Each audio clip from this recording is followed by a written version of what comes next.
What's up, a Cinema Shogun here, and most of my longtime subscribers already know this, but for those of you all who may be new to this channel, I actually started this channel to review movies and to talk about movies, TV shows, and movie news. But slowly this channel evolved into whatever this channel has become today.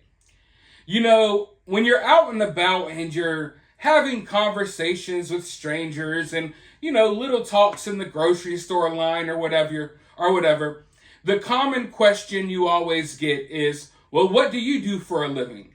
What's your job?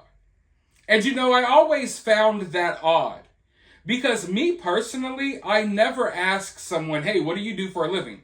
Like, I don't define who someone is based on what they do. What you do for a job, really, don't get me wrong. Sometimes there's unique situations where, your job can really tell you a lot about who this person is or what type of person that person is. But I don't try to judge people based on their job. So I always find it odd that that's the most common icebreaker. Hey, what do you do to make money? You know what I mean? But hey, it is what it is. So when I get that question these days, I tell people I'm a YouTuber. And that always leads to interesting conversations. But the next question I always get after saying that I'm a YouTuber is, oh, what is your YouTube channel about? And you know what? I have a hard time every time answering that question because what really is my channel about? We talk about all types of stuff on this channel. So defining what the Cinema Shogun channel is, it's hard even for me.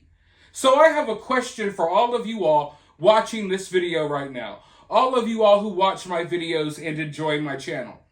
If tomorrow some stranger off the street asked you, what is the Cinema Shogun about? What is the Cinema Shogun YouTube channel about? What would be your answer? Let me know down in the comments below. I'm really interested in hearing what you all have to say because I can't really define my channel myself. But anyways, like I was saying, I started this channel to talk about movies because I'm a huge movie buff. I love movies. I always have. And one of the movies that I really loved as a kid that I don't think gets enough appreciation these days, a movie that I think it's a classic. It is definitely a classic action film. And that movie is RoboCop.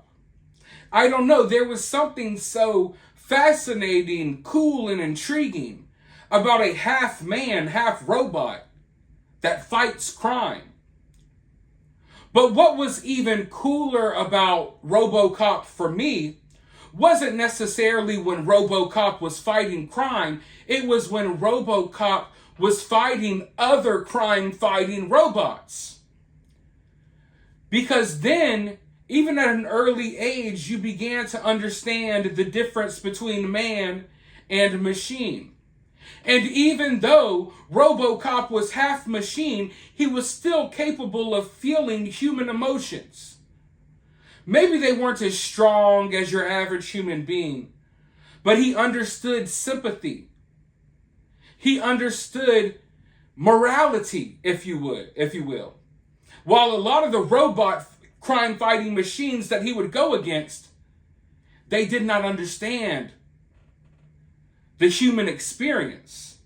They didn't understand sympathy and morality.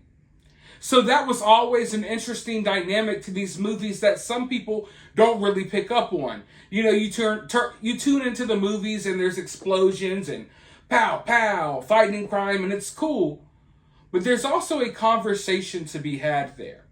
A conversation that maybe back then people didn't realize we need to have, but now we definitely need to have it.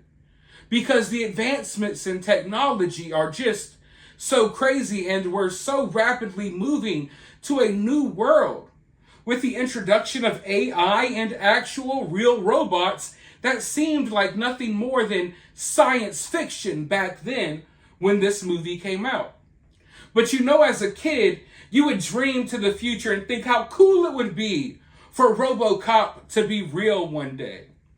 But as a kid, you don't realize that, hey, when the future comes, when the time comes that we actually have crime-fighting robots, they aren't going to be half man, half human robots like RoboCop, who are capable of sympathizing with humans, who aren't able to just be misled 100% by computer programs. No. The police robots that we will get, the RoboCops that we will get, will be exactly like the villains of the RoboCop movie.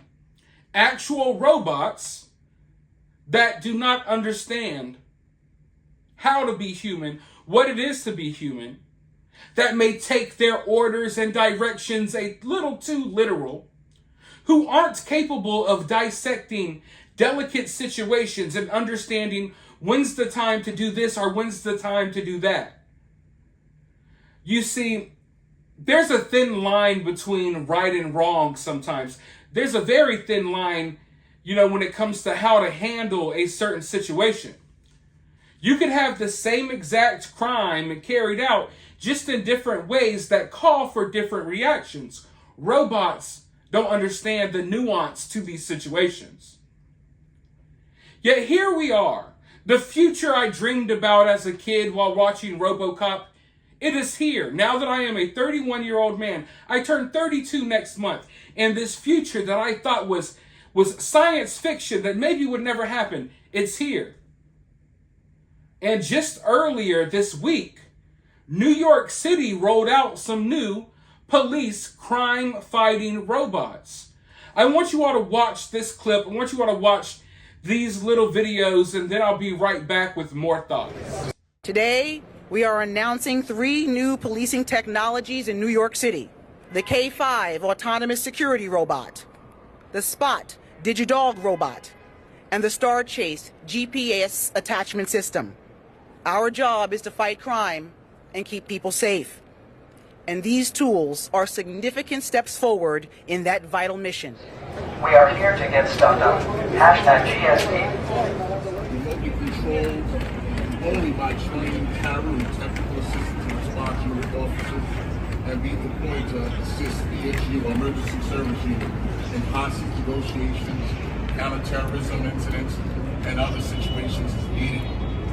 This will only be deployed at the direction of the Chief of Department, myself. This is something that's been used with the FDNY for the last year. They've had positive success with it. And we believe that this Digidog will help save lives, increase public safety, keep people who are suspects in crime, people having suffering from mental health crisis. It will help them. Ladies and gentlemen, this is not a conspiracy. What you just saw were not clips from a movie. This isn't the latest Netflix special. No, this is real life. And they're rolling out these police robots in New York City as we speak. And I know some of you all are thinking, wait, didn't they have police robot dogs in New York City before? Yeah, they did. And guess what? They freaked people out to the point that they had to get rid of them.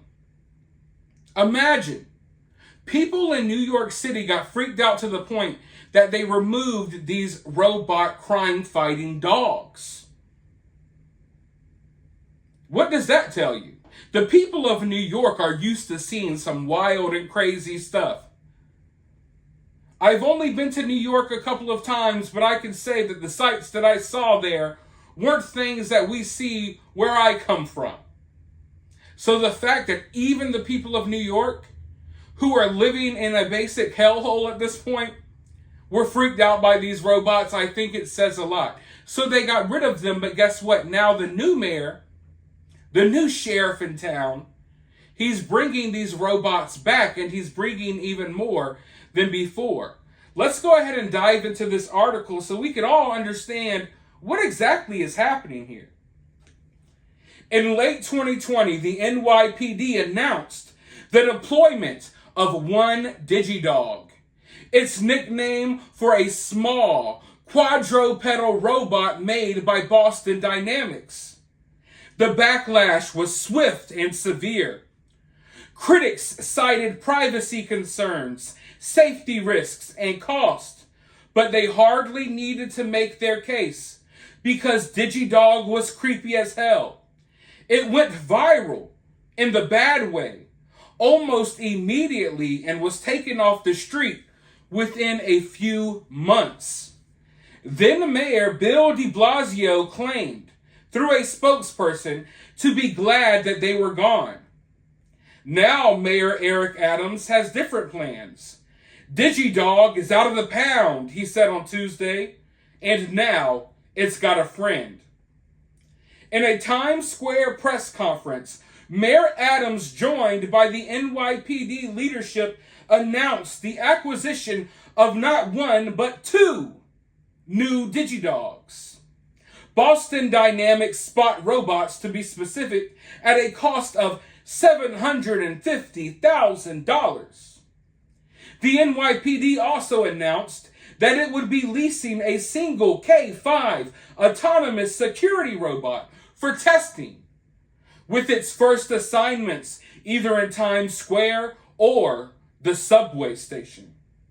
For a decade now, Boston Dynamics has been releasing unsettling demo videos of its 2- and 4-legged robots. You've probably seen some of these before. They're the winking de facto face of the imminent machine uprising that never seems to quite materialize. They've been adopted elsewhere by bomb squads, the NYPD suggests. They could be useful for surveillance or in hostage situations. It is still in practice an unarmed, remote-controlled robot dog with limited range, a profoundly weird vibe, and a top speed of about 3 miles per hour. On the other hand, the K5, made by Nightscope, is the robot the public is most likely to encounter. Early on in its deployment, it will be accompanied by a human officer. It's an eggy, rolling bollard, basically. You might flatter it by saying it's R2D-ish or R2D2-ish. NYPD Chief of Department Jeffrey Maudry went with similar like a Roomba or a robot vacuum, which is actually fairly appropriate in the sense that it's capable of sucking up a lot of data wherever it goes. The K5 is basically a rolling surveillance device equipped with cameras, sensors, and communications hardwares. The NYPD will be years behind the first police departments to deploy Nightscope robots, although they're most popular with private clients who lease them to patrol parking lots and garages, large unattended areas near and inside warehouses, and sidewalks. When they're hired, they haven't always been welcome. In 2016, a K5 patrolling Silicon Valley Mall knocked over and injured a toddler. That same year, an intoxicated man identifying himself as an engineer who wanted to test the robot encountered a K5 in a Mountain View parking lot and kicked it over. In Washington, D.C. in 2017, a K5 charged with patrolling an office building rolled itself into a fountain. In San Francisco, clients who hired K5 robots to patrol nearby sidewalks were separately accused of using the machines to drive away homeless people. In Huntington Park, California, in 2019, a police robot stationed in a park finally got some action. It did not go perfectly. When a fight broke out recently in the parking lot of a Salt Lake Park a few miles south of downtown Los Angeles, Kogo Gurabara, I can't pronounce this dude's name, did what seemed the most practical thing at the time. She ran over to the park's police robot to push its emergency alert button. I was pushing the button, but it said, "Step out of the way," she said. It just kept ringing and ringing, and I kept pushing and pushing. In other words, the robot was not helpful at all. Most K5s, most of the time, do quiet surveillance of quiet places without much incident. They are, again, mobile cameras and deterrence devices, often stationed where there are few or no people, and where the company suggests to prospective clients human security guards might be too expensive or unreliable. Places that could not be less like Times Square, in other words, or a midtown subway station, which are both hyper-surveilled and heavily populated by people who very much don't like to be obstructed from walking. So, in other words, this K5 robot, they usually put it in empty parking lots just to survey what's going on. Like, hey, if someone breaks into this abandoned building or into this warehouse, we don't really feel like having security here, we'll catch them on camera. Now they're taking this robot that has already ran over a freaking toddler. They're taking this robot and they're going to put it in one of the most heavily populated areas in the world, smack dab in the middle of Times Square, in the middle of these subway stations that are already jam-packed shoulder to shoulder with people. And people up in New York, I'm sorry, I'm not trying to be rude, but people in New York are very rude. At least in my opinion. It's not like how things are down south. It's less sociable sometimes, and I mean they got their thing they're doing. It's really busy. Everyone's hustling and bustling, bumping into each other. Now you're going to have this clunky robot rolling around, basically just surveying people, watching people, recording their faces and sending it back to a database. Then on the other hand, you have these robot dogs that are absolutely horrific. They say these robot dogs, they only go 3 miles per hour, but they're developing some that go way faster. And you can attach any of these robots with weapons if you want to, and they already have. Now, the ones patrolling the streets of New York aren't going to have weapons yet, but it's a slippery slope. And you know, part of me is really starting to wonder here, because over the past couple of years, we have seen these new crime waves in big cities like New York. And it seems to me like they're not doing anything to fight this crime. In fact, they're being softer on crime. They're releasing violent offenders and all of that. And I know that this isn't happening by accident. I know that it's purposeful. I know that they're doing this stuff on purpose. I know that they want to cause an imbalance in our society. They want people in big cities to be afraid. So you reach out to the government for more assistance, for more protection. They want this imbalance in our society. And if you do not recognize that by now, then there is no helping you.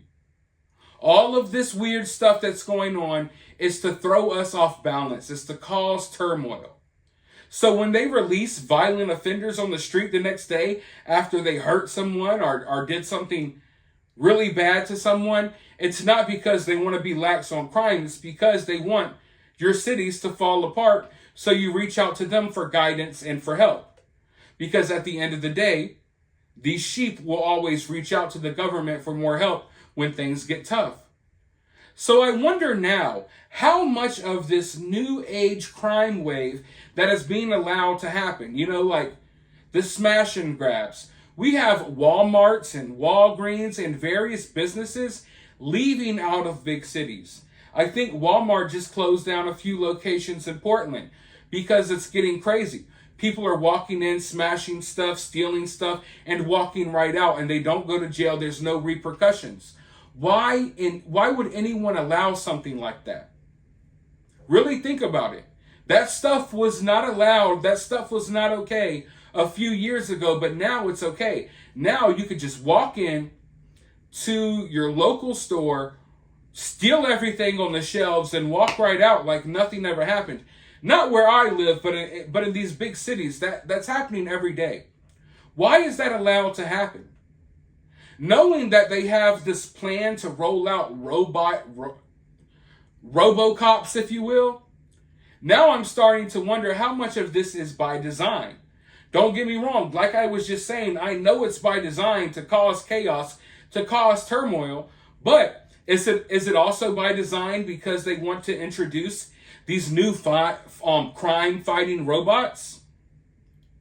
A year from now, they're going to convince these people, hey, you know, crime's been really bad in our city, so maybe you all should accept these crime-fighting robot dogs. You know what I mean? I really feel like this recent wave of crime is to soften people up for certain agendas and to really just beat people to the ground until they go begging and pleading for their government to help them. Please do something. Please pass stricter laws. Do something. And then that's when they take more control. So I wonder if all of this crime wave that is going on, they're allowing a lot of this stuff to happen because they know they want to implement these new security measures, which are just robots that roll around watching you with cameras 24/7, and robot dogs that will freak you the heck out. You know what I mean? And that's just the beginning. These are just the early phases. So when you sit back and you wonder, hey, how come they aren't arresting these people who are destroying businesses on camera and just walking out? Maybe because they have a plan. They want you all to be beaten to submission to the point that you're like, listen, robot dogs, robots, I don't care. Do whatever you got to do to make our city streets safer. I believe that's what's going on.